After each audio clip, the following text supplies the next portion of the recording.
interessante. Padre Fábio, meu nome é Charlene, moro na cidade de Joinville. Já entrei em contato com o senhor em outra ocasião e fui sabiamente atendida. Recebo os meus sinceros agradecimentos. Padre, o que me levou a entrar em contato com o senhor mais uma vez é lhe solicitar uma opinião sobre duas questões. A primeira refere-se à nova ciência conhecida por logosofia, a qual tem a prerrogativa uma nova forma de sentir e conceber a vida, pautada, entre outros objetivos, na busca pela evolução consciente do homem e o conhecimento de si mesmo, implicando num domínio pleno dos elementos que constituem o segredo da existência de cada um.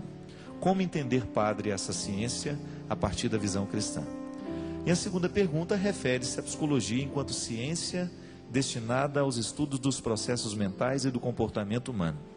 Como conciliar a ideia científica de que o ser humano é capaz de modificar sua maneira de ver a vida, seu comportamento, motivado analiticamente a um olhar sobre si mesmo, sobre seus erros, personalidade, potencialidades, sendo também cristã, e acreditando que a mudança gerada dentro de nós não depende somente de nós, mas também da força que vem de Deus. Charlene, obrigado. Muito inteligente sua pergunta. Eu começo então com essa primeira questão, a logosofia. Logosofia é uma espécie de filosofia, né? Logos, sofia, ciência, né? O estudo, o termo logos, ele está muito associado ao conhecimento, à palavra, ao espírito. E é importante que a gente tenha uma consciência de que todas essas ciências novas que são muito frutos dessa nova era, e nova era aqui no sentido claro, vamos entender bem o sentido, de tudo isso que é próprio dos nossos tempos, desta onda de misticismo que está surgindo, e que se coloca muitas vezes numa perspectiva muito cristã, mas ao mesmo tempo muito complexa, muito misturada. Então a gente precisa tomar muito cuidado para que o nosso cristianismo não se misture, a gente não perca a identidade no meio de tudo isso. O que é importante dentro dos princípios da logosofia, por exemplo? O autoconhecimento, que é uma perspectiva muito interessante. Conhecer a si mesmo é um passo importantíssimo que nós damos para que o nosso agir seja mais consciente. Eu me recordo que na Sagrada Escritura há uma passagem que diz que nós precisamos pedir a Deus sempre a graça de trazer à consciência aquilo que em nós está obscuro. O inconsciente, a psicologia nos ajuda a entender, é uma força atuante dentro de nós. Nós muitas vezes temos ações conscientes, que são aquelas que você sabe por que você faz, e você tem ações inconscientes, que são aquelas que você não sabe muito bem a razão de estar agindo daquela forma. Dentro da logosofia existe uma perspectiva de que nós precisamos tomar cada vez mais posse do que nós somos, por meio da reflexão, por meio da meditação, para que nós tenhamos um equilíbrio pessoal, para que nós saibamos conhecer as nossas atitudes, conhecer bem as intenções das nossas atitudes. Isso é importante. E isso não é da logosofia não, viu minha filha? Isso é cristianismo. Jesus o tempo todo nos convidou, eles é que pegaram do cristianismo. O tempo todo o cristianismo é uma proposta de vida interior. Tem toda aquela dinâmica nas cartas de São Tiago, né? O que me revela como cristão? As minhas obras ou é a minha fé? E o impasse é resolvido no momento em que nós chegamos à conclusão, por meio da Sagrada Escritura, que não existe um jeito de você demonstrar a sua fé senão pela sua obra, mas também não há fé, não há uma obra que seja verdadeiramente cristã se ela não estiver perpassada pelo discurso da fé. Então fé e obra são duas realidades que se dão juntas. Com isso você entende que toda a sua atitude, todo o seu jeito de ser tem que estar perpassado por aquilo que você acredita. Então o cristianismo não é apenas um jeito de agir, é um jeito de ser também. É o meu ser perpassando as minhas atitudes. E toda vez que eu lanço luzes sobre o meu jeito de ser, eu automaticamente melhoro o meu jeito de agir. É uma constante. Nós precisamos o tempo todo buscar o processo da consciência. E é bonito a gente pensar que toda a ação de Jesus é uma ação de acender luzes. É fazer o escuro perder a sua força. Quando a gente está no escuro, por exemplo, nós temos dificuldade de localizar as coisas. A gente se perde, não é verdade? Toda vez que você está dentro de um quarto escuro, você tem dificuldade de andar. A vida psíquica é a mesma coisa. Se nós estamos agindo demais por processos inconscientes, se a minha ação hoje ela for muito motivada por motivos inconscientes, eu corro o risco de ter uma ação, muitas vezes, desequilibrada. São aquelas coisas que a gente não consegue mudar em nós. É como ter medo. Por que eu tenho medo de determinada realidade? Não sei, e não adianta tentar explicar, porque aquilo é um motivo inconsciente. Mesmo que você saiba que aquilo que você tem medo não é maior que você, no momento que você sente o medo, você perde esta racionalidade. É um processo inconsciente. Trazer à luz da consciência é você melhorar o seu jeito de se interpretar. Então este aspecto da logosofia é muito importante para nós. E pode ter certeza que eles retiraram isso do cristianismo. Ou se isso é mais antigo, não sei. O que nós podemos dizer é que como cristãos, nós estamos o tempo todo buscando o equilíbrio. É claro que existem essas perspectivas, gente, que são anteriores ao cristianismo. Jesus também foi influenciado por muitas culturas. Mas o importante é a gente ter clareza que uma vida cristã, ela é melhor vivida à medida em que aquele que a experimenta está consciente daquilo que ele é. E isso para nós é muito importante. Em relação à sua segunda pergunta, quando você disse que analiticamente uma pessoa pode ser, pode viver um processo de superação das suas dificuldades, como conciliar essa história de que a psicologia pode nos conduzir a um processo de melhora, se nós precisamos acreditar que Deus é que nos melhora? Aqui é uma questão teológica que ajuda a gente a resolver bem essa questão.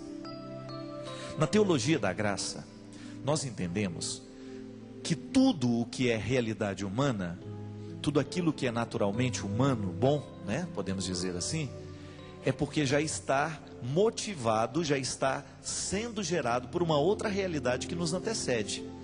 De maneira que a minha capacidade de amar já é fruto de um amor que me amou primeiro. A minha capacidade de perdoar já é fruto de um perdão que me perdoou primeiro. Então veja bem, você tem a natureza e você tem a graça que antecede essa natureza.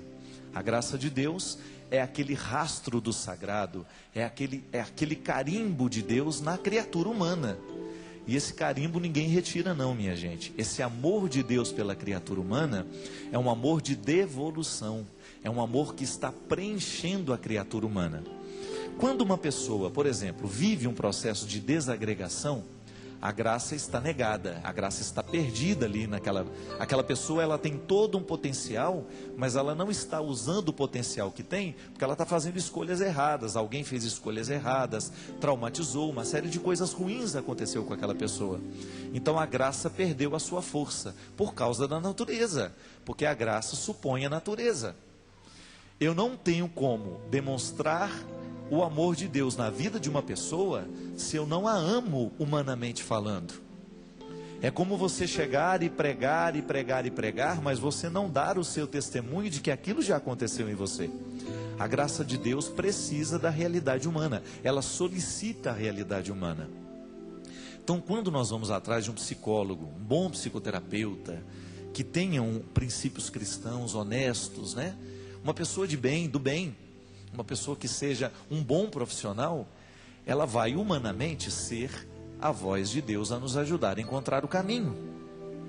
Cada vez que nós superamos um trauma, uma neurose, Deus está acontecendo em nós, o processo religioso está se dando.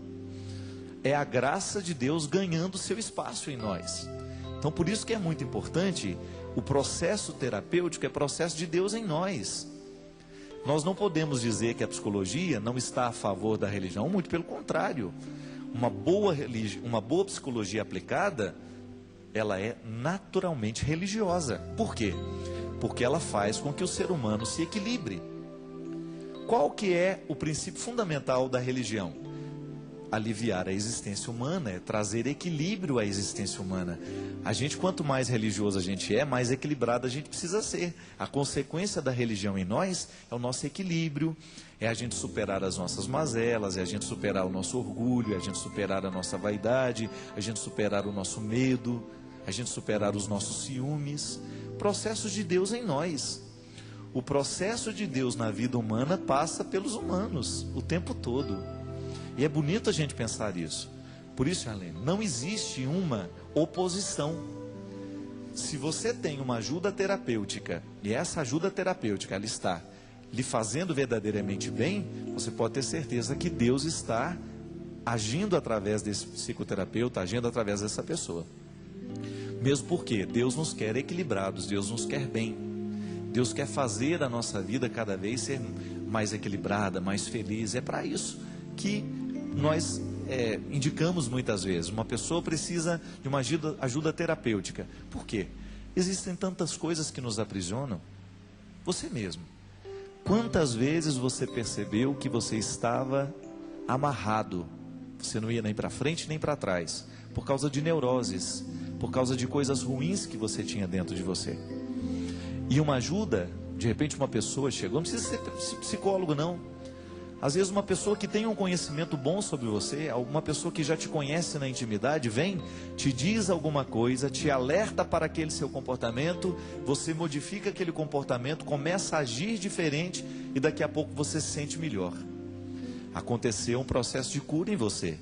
Claro, aquela pessoa só pôde lhe ajudar porque Deus lhe deu antes de qualquer coisa a ajuda necessária. Nós acreditamos assim. Nós que somos cristãos acreditamos. O bem que eu realizo é uma consequência do bem que já está em mim. Santo Agostinho dizia de maneira muito bonita: amou-nos para que nós tivéssemos o amor com que amar. Então Deus me dá de presente aquilo que eu sou. E Ele me dá para que eu devolva. Como é que eu devolvo o que eu sou para Deus? Fazendo o bem ao outro. Não é retendo para mim, não. Aquilo que Deus, por isso que se chama dom. É para ser, eu recebi e a Ele devolvo. Mas devolver a Deus, eu devolvo pela força dos meus irmãos, pela minha relação com os meus irmãos. Quando você é caridoso com o irmão seu, você está devolvendo a Deus o amor que Ele lhe deu. Ele lhe deu o amor para que você amasse, não é para que você trancasse dentro de você. E você não pode negar que no momento que você ama aquele seu irmão que você tem dificuldade, você está sendo melhorado como pessoa. Se você odeia, se você prefere odiar, você não vai conseguir melhora nenhuma, porque a gente não melhora nada quando a gente odeia alguém. A gente não cresce como pessoa no momento em que nós odiamos alguém. Mas se você faz um esforço para não odiar, e você coloca amor no lugar do ódio, você pode ter certeza que o seu coração ficou melhor com aquele movimento humano que você fez. Só que foi Deus que lhe motivou a fazer isso, porque foi Ele que lhe deu condições para isso. Você foi dado, você não fez esforço para receber o que você recebeu. O esforço que você faz é para administrar o que você recebeu. Nós não fazemos esforço para receber os dons que a gente recebeu. A gente faz esforço para desenvolver os dons que nós recebemos.